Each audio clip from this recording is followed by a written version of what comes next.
এই ফকিন্নি বাচ্চা আল্লাহ ওঠ আল্লাহ আল্লাহ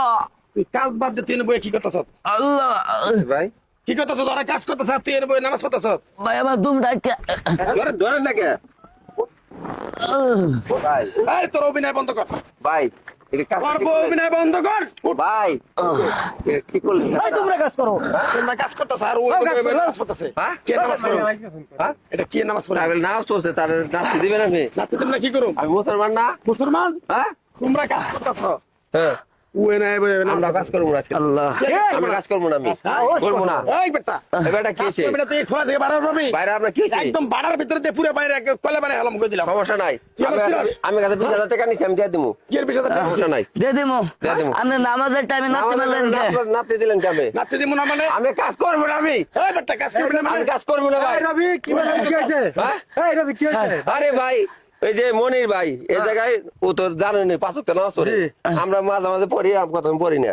নামাজটা বলছে নামাজটা শেষ হয়েছে নাচতে ফালাই দিছে এই লোকে নাতে দিয়ে ভাড়া দিব না মানে আমাদের সমাজ আমাদের সমাজ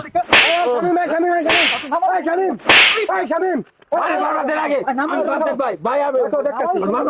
শামিম কেউ কন্ট্রোল করে না আচ্ছা মারো না আচ্ছা দেখ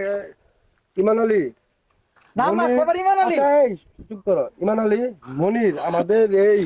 ইটের ভাটার মধ্যে সব থেকে সৎ বিশ্বস্ত এবং ধর্মপ্রিয় একজন মানুষ 5 ওয়াক্ত নামাজ জামাতের সহিত এই ছেলেটা পড়ে এরে ভালোবাসে না ইটের ভাটার মধ্যে এরকম কোনো মানুষ নাই এই মালিক থেকে শুরু করে মালিকের পরিবার থেকে নামাজ পড়তে পারছে ভাই জানেন এই ছেলেটা রে তুমি এরকম একটা কাজ করলা ইমান আলী এটা তো আমার বিশ্বাস হইতেছে না তুমি এত খুব ভালো মানুষ এই ছেলেটা নামাজ পড়তেছে এই নামাজের আগে তুমি লাথি দিলা কেন একটা মুসলিম হিসেবে কি তোমার এই কাজটা করা ঠিক হয়েছে? একজন মুসলিম উম্মা হিসেবে তুমি যে কাজটা করলা সারা বিশ্বের মধ্যে একটা নেককারজনক ঘটনা তুমি আজকে ঘটাইলা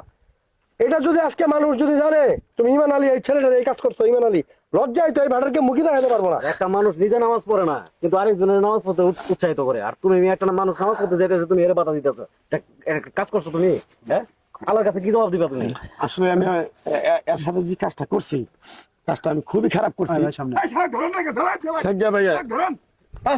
নামাজ পড়বি হ্যাঁ, আমি বাসে- হ্যাঁ? আজকে থেকে নামাজ- আল্লাহর কাছে মাপ চাবি হ্যাঁ। তোর জন্য কিন্তু এটা ব্যাপক গুনাহ হয়েছে হ্যাঁ। মাপ চাবি তুই হ্যাঁ, চাবো। এই বাড়ার যত লোক কাম করবো নামাজ পড়বা চাইলে এদের না করবি কোন না, না, না, না, হ্যাঁ না, না। সহযোগিতা করবি নামাজের জন্য 100% নামাজের জায়গা বানাবি আচ্ছা, ওই ঠিক আছে। জায়গাতে নামাজ পড়বো ওর কাছে মাপ চাও তুমি কি কারণে এই ছেলের গায়ে এই একটা অবশ্যই সৎ ছেলের গায়ে তুমি হাত তুললা বলো তো দেখি আসলে ঘটনাটা হলো যে আমি যে এখানে যে মানে ফরমিনি করি এরকম আমার উপর থেকে আমাদের কোম্পানি থেকে অনেক চাপ আসে এই চাপের কারণে আমি অনেক টেনশন মাথায় নিয়ে আমি আসলে সহ্য করতে পারি না আমি মনে হচ্ছে যে এই টাইমটা আর লস করতেছে ওই হিসাবে যে আমি ওর নাতি মারছি অনেক কষ্ট দিছি তুমি এটা নিয়ে মন খারাপ করো না আজকের পর থেকে তোমাদের প্রতিদিন 5 ওয়াক্ত নামাজ পড়ার সুযোগ করে দেবো আমি কন্ট্রাক্টর চলে গেলাম আমিও প্লাস আমিও নামাজ পড়া দিলাম 5 ওয়াক্ত ইনশাআল্লাহ আমি আজকের পর থেকে আর এরকম মনির কিছু করবো না। তুমি মন থেকে ওনার মাফ করে দিও ইমান আলী একটা কথা বলি আমরা যারা আছি সবাইকেই মরতে হবে দিন শেষে এই যে নামাজটাই এটাই আমাদের মূল কাজ এই কাজটাকে কোনো এই নামাজটাকে কোনো দিনের কাজের অজুহাত দিয়ে বাদ দেওয়া যাবে না বড় ভাই কিন্তু পরকারের জন্য আজ কি থেকে করলা তুমি? আপনার রুম এই শ্রমিকদের সবার নামাজের স্থান যাক ধন্যবাদ আর ধন্যবাদ ভাই নামাজকে বলো না কাজ আছে, কাজকে বলো নামাজ আছে, এই কথাটা সবাই মনে রাখবেন। ঠিক আছে ঠিক আছে ইমান আলী যাও এই আপনারা সবাই মনে দুঃখ নেই না তুমি তোমরা কাজ করো আর নামাজের সময় নামাজ পড়ো